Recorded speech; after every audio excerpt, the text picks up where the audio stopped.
All right, let's talk about getting Discord to play nice with your studio machine. So this is a little bit left field from my normal video content. Usually I make music production, audio engineering, Pro Tools, tips and tricks, that kind of video.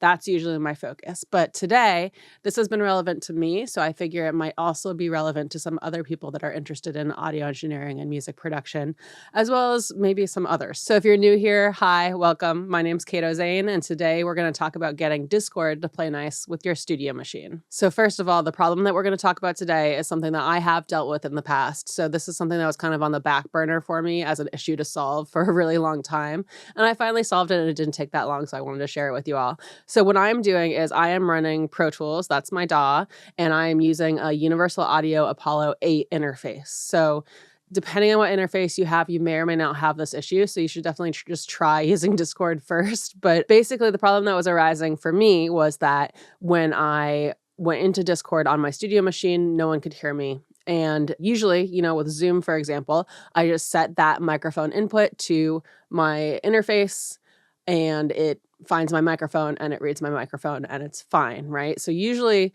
it's a lot easier to handle, but Discord's kind of notorious for being a little bit difficult. And, trying to change the input on, while you're in a voice channel on Discord, for example, was not cutting it. It did not fix the issue. So essentially, my understanding of the issue is that Discord just doesn't play nice with some interfaces. So if you have an audio interface, there is a chance that you've run into this.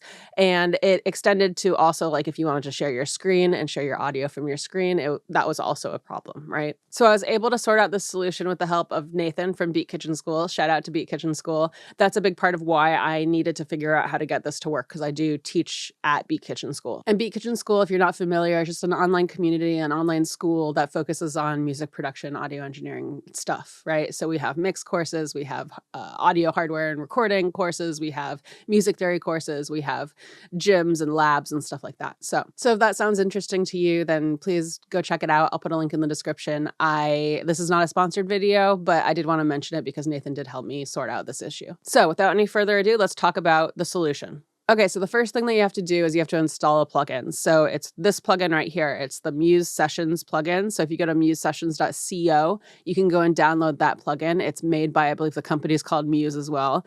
So Muse plugin is what you want. And I believe the plugin is free. I did not pay for it. I don't think I entered any kind of code or anything. It's a free plugin. It's available. It's out there. So here's their website. You can check it out. Just go download the plugin and you're good to go. It took me a couple minutes, very quick, very easy. Just download and install this plugin. And so once you get this plugin, what I've done, you'll notice here, is I have it on a microphone track. So this is just a single mono track. And then I have my master fader, and I also have an iteration on my master fader. And so that's so that the plugin can pass through audio from both my whole DAW, which is what the master fader one is for, and from my microphone, which is what this one's for.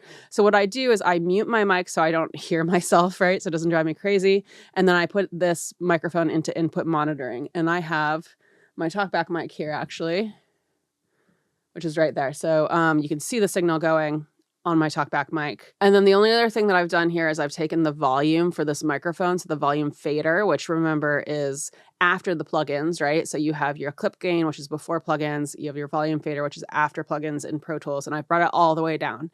And I believe what that is for is so that we don't have redundant signal that's going to this Muse plugin here on the master fader. Although in theory, the mute button should cover that for us, right? So that's all I've done here to set up, to prepare.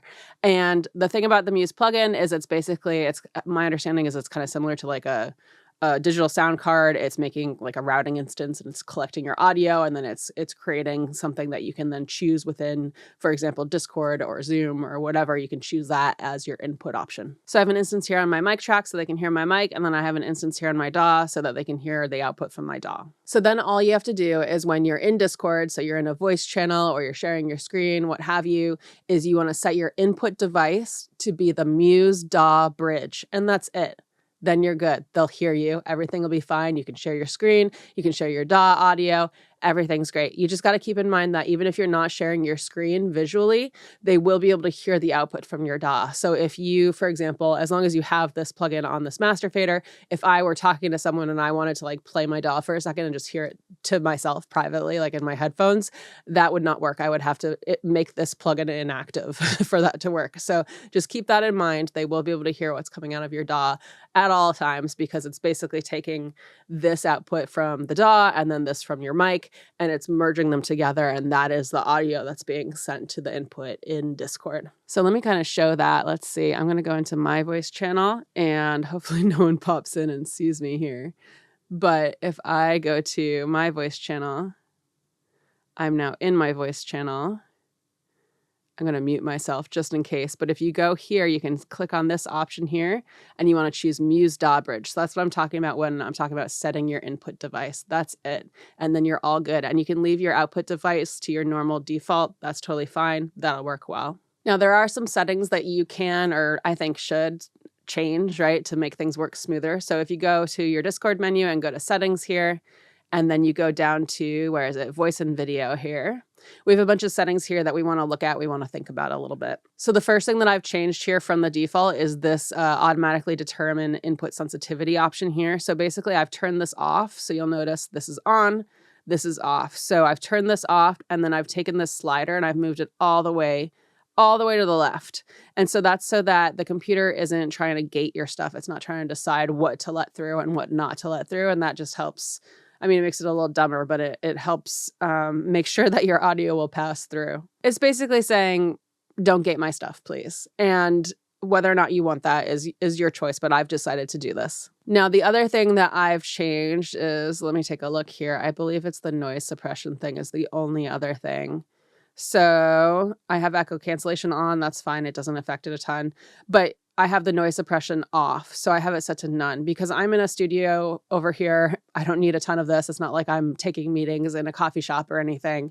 I have set this to none. And, besides just the fact that I'm in a more controlled acoustic environment, so I don't need it, it also helps prevent Discord from trying to filter out like my music when I'm sharing my DAW audio, right? And hopefully my students are hearing the audio as it should be, right? Or closer to as it should be, as good as it can be through Discord. So setting this to none is my other recommendation. So that's it. That's all you have to do to get your audio playing nice with Discord if you're on a studio machine and you're having trouble. So again, you want to turn off this noise suppression.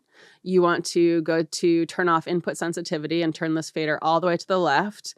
And then you want to download this MuseSessions plugin and put it on a track for your microphone and then also on your master fader track. And you probably want to mute the mic so you don't have to hear yourself, and you probably want to bring the volume down just to be safe. And that's it. The one catch is that you do have to have your DAW open for the entire time that you're in that voice channel on Discord. But for my purposes, that's fine. I pretty much have my DAW open all the time anyway, and it's not a huge deal for me to make sure I open it before I jump into Discord. And whether I share it or not, I do have to have it open. And whether I share my screen or not, I do have to have it open so that people can hear me. And I think that's it for today. So I hope someone out there finds this video helpful. Please let me know in the comments below. Let me know if anything different worked for you or if it doesn't work for you. I'm always curious to know. So let me know in the comments below. And as always, like, comment, subscribe, hit the notification bell. Again, my name's Cato Zane. If you're new to this channel, I make audio engineering, music production, Pro Tools content. And if that sounds like something that is up your alley, then please feel free to hang out on this channel. We would love to have you. And I do have a Patreon, so it's patreon.com/CatoNoise, and we have a Discord server that we're all hanging out on. We have some additional content on my website. We're running a book club on the Discord server. They get early release videos, stuff like that. So please feel free to check that out if you feel so inclined. It helps keep my channel independent. It helps keep it nerdy, and I really appreciate it. And other than that, I come out with videos every Wednesday, and thank you so much for hanging out. Okay. And that's it. I'm going to put this away. No, I'm not going to put this away. Tomorrow's Valentine's Day, and I usually just watch Jurassic Park for Valentine's Day. So, oh my God, my bead. No. And by my bead, I mean this other person's bead. Because their necklace broke in here. I don't know why. It's weird. It's kind of weird, isn't it? Like, hey, it's Valentine's Day. Let's watch Jurassic Park. I don't know. I have no explanation for my behavior, but I hope you're all doing well. Okay, now that I've embarrassed myself, I'm going to go.